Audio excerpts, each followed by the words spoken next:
Hello, I'm Cassie Questorf, Assistant Executive Director of Klamath Film, and you just watched Shop at the Edge of Town, a film about a lone shopkeeper visited by a mysterious, foolish monster during an endless night. With us is the film's writer and director, Cailin Tamplin. Cailin, thanks so much for submitting your film and being a part of the Klamath Independent Film Festival. We are so excited to have you back. Oh, thank you. My pleasure. So, so this film certainly gives like a modern take on a Twilight Zone type vibe and feeling. Where did your inspiration come from to make this film? The Twilight Zone. No. um, um, I love the tone of early Universal monster movies. If you think to like any of the Bela Lugosi movies, or especially like White Zombie, where you have that the light that's across his eyes, and he's just sitting there like staring at the I don't remember the main character's name, but staring at them. And I just wanted to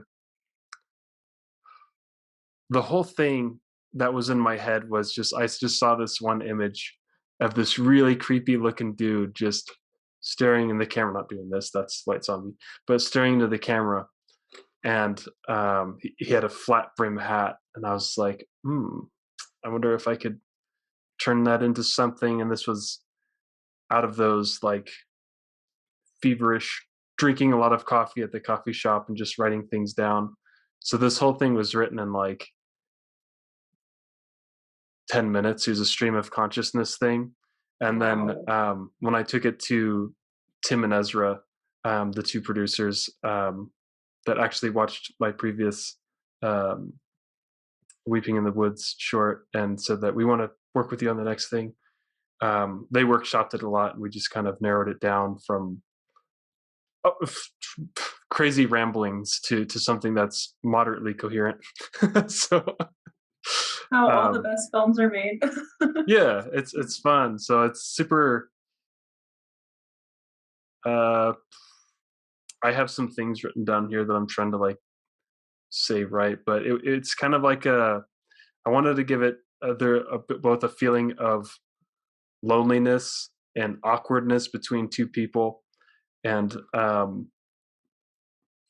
as well as sort of those old Cabinet of Dr. Caligari, which is another classic horror movie, that expressionist sort of horror with the budget that we had. So at the end of it, it just ended up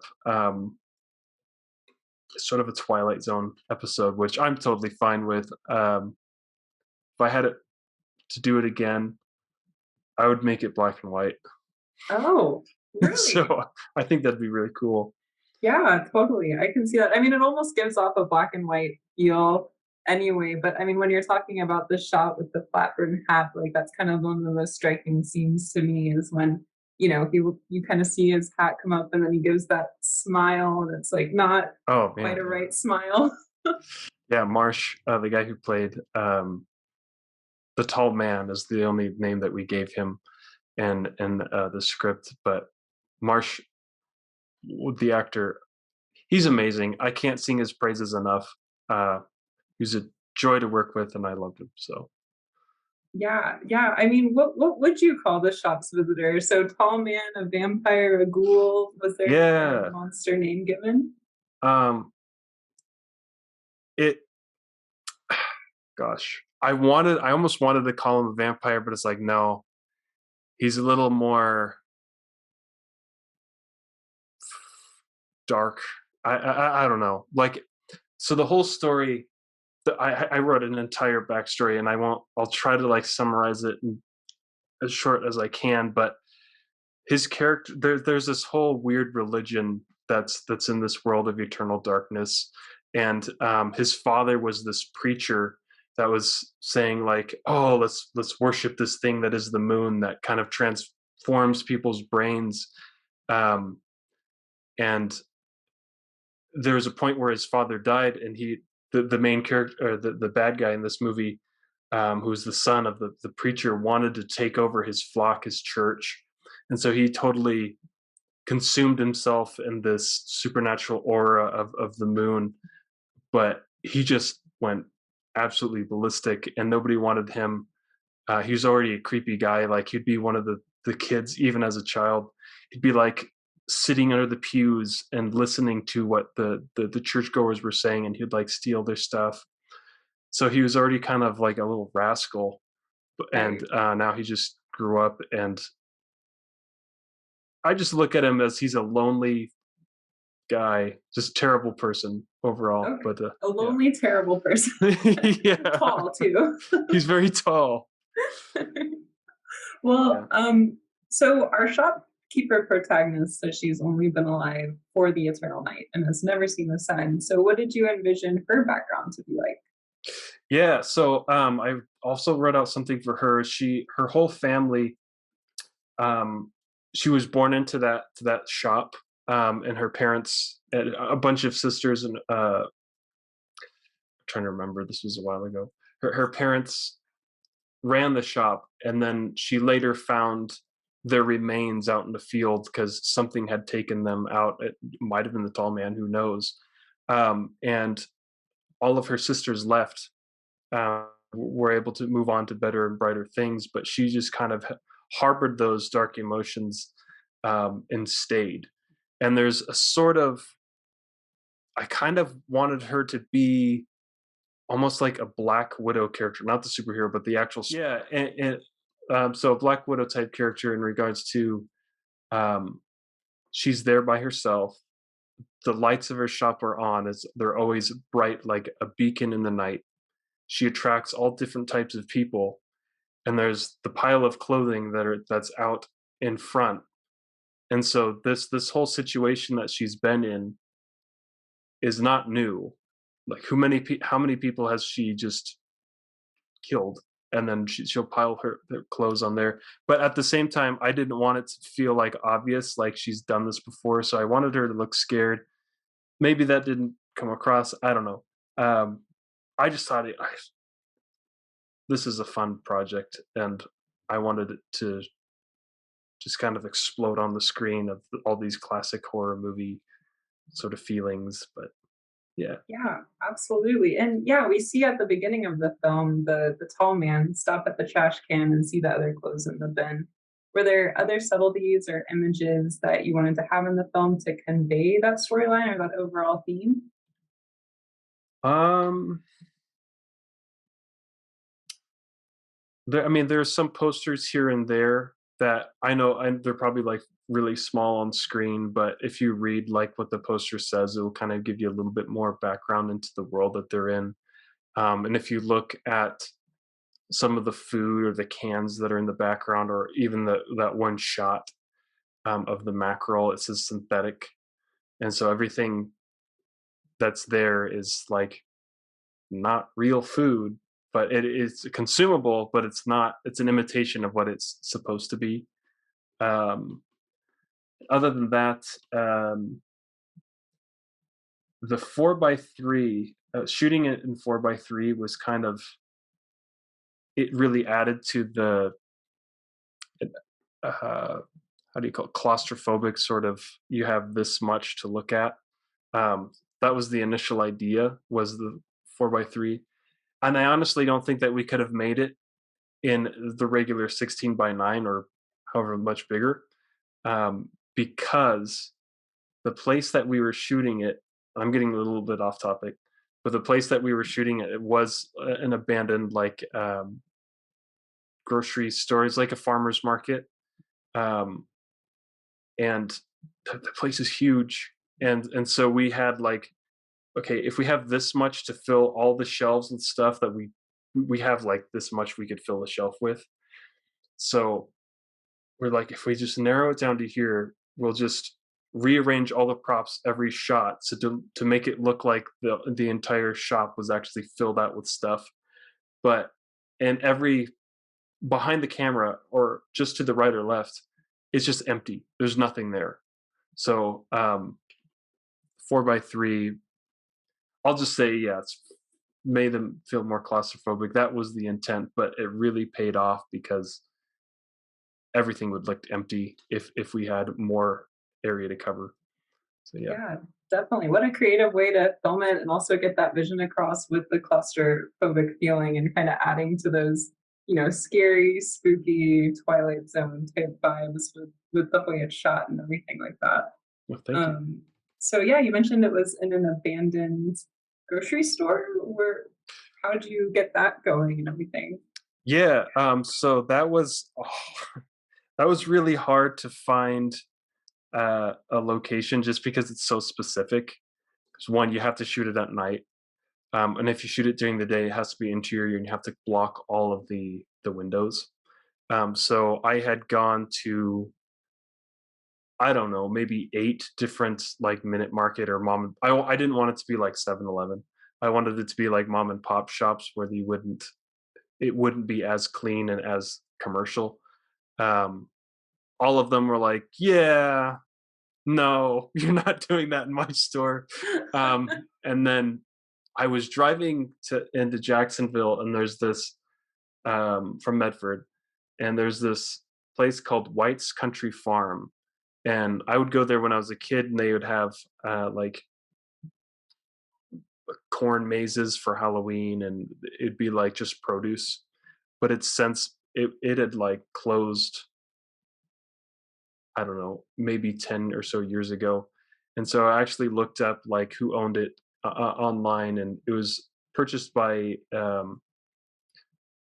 some Native American reservation. I don't remember the exact, reservation, but I was like, "Okay, it's worth a shot, but they're probably gonna say no." So I call them up and I'm like, "Hey, can I use your shop to shoot a movie?" And they're like, "No." Like, right away. And so I'm like, "Alright, well, I really enjoyed that place when I was growing up as a kid, and it has a lot of memories, and I think it'd just be perfect." And they say, "Okay, wait a minute. Like, what kind of movie are you shooting?" I'm like, "It's a horror movie." And they're like, "You got it. You can do it." And I was like, "Oh, this is great." Oh my So it's funny that you wouldn't think it, but horror movie is the qualifier to shoot in the White's Country Farm. But, god, there you go. no, the Kind of people, serendipitous though, like a place that you yeah, just love going to and then getting to film there as an adult. So yeah. And definitely, it was a perfect foggy night. Like, it was amazing. So, anyways, yeah. Excellent. So you shot it all in one night then? all of the, so we shot it technically in 1.5 day because the second day was not at the shop, it was in the basement area, and, somebody who had helped with the DP, doing photography and stuff, it was his basement, um, and so, yeah, I think we started shooting in the shop at, like, 10 in the morning, and all of the windows were covered with, like, black plastic, um, and then we shot, I mean, all the exterior stuff at night, obviously, and, I think we went until, like, midnight, I think, and then Tim, Ezra, and I were up really early the next morning taking all that stuff out of there, and then by 10, we were in the basement filming again, so it was a pretty intensive 2 days, Wow. but I learned so much because I've only directed, like, 2 things, um, it was a little bit daunting, but I learned so much, and I couldn't sleep when I was at home, like, in between the 2 days, because I was just my eyes were, like, in movie heaven, and, Oh, like, just watched I got home and I watched, like, how Tom Savini, like, made his movies and the documentary about him. He was really influential in the horror world, and, it was just so fun. Wish I could do it again.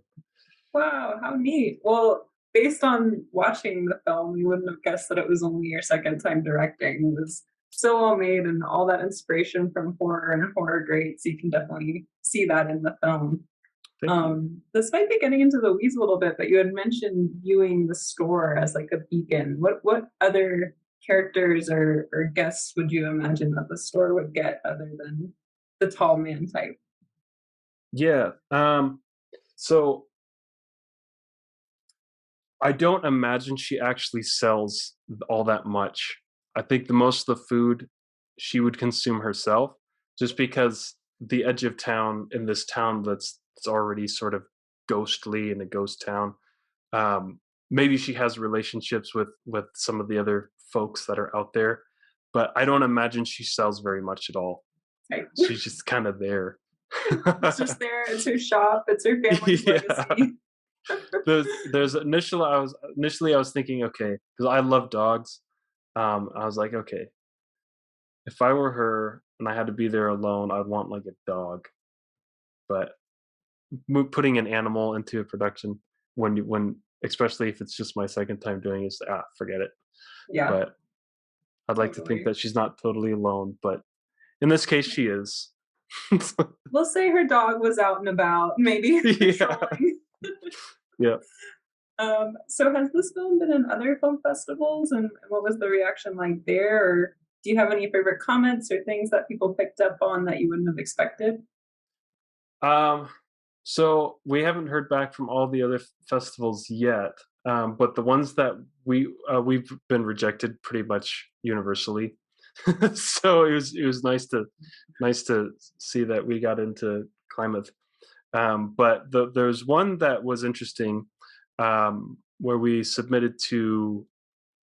It was called the Flickers Rhode Island Film Festival, um, obviously in Rhode Island. And we got into the semifinal rounds up there, which apparently it is a pretty big festival. Um, so we were thankful for that, but we didn't get in. But the one of the moderators said that this would fit well. I I don't want to misspeak here, so I'm gonna see if I can just find the email. But it was something to the extent of it would fit well in one of their other festivals, and one of them was PBS. Oh I wow. think it was our weekly PBS television series double feature, um, and that's potential. So nothing is promised, but that's as far as we've gotten so far. There you go.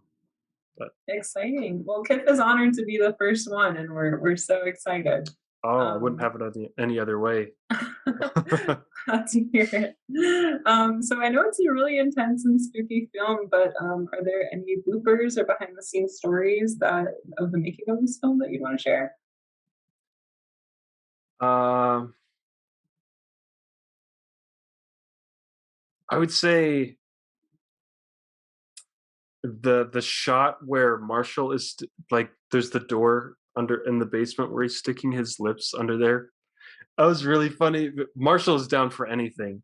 And he was like he was sticking his lips in a way that was like, Marshall, that's not creepy.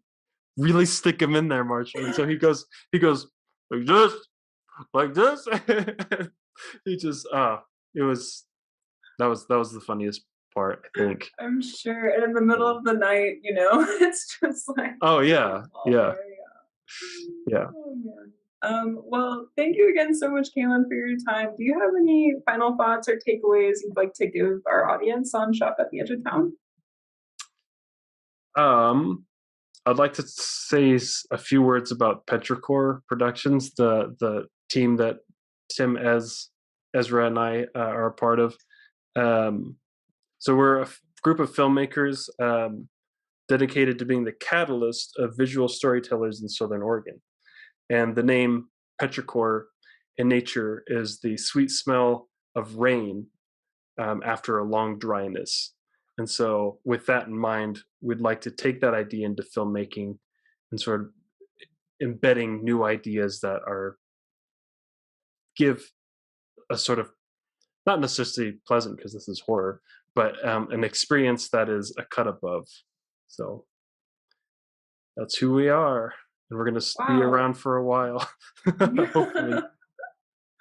Well, that's awesome, and I love that name and love the story behind it. And again, we so appreciate your time and submitting the KIF, and it's been such a joy to be able to show your film and be able to watch it. Oh, thank you very much.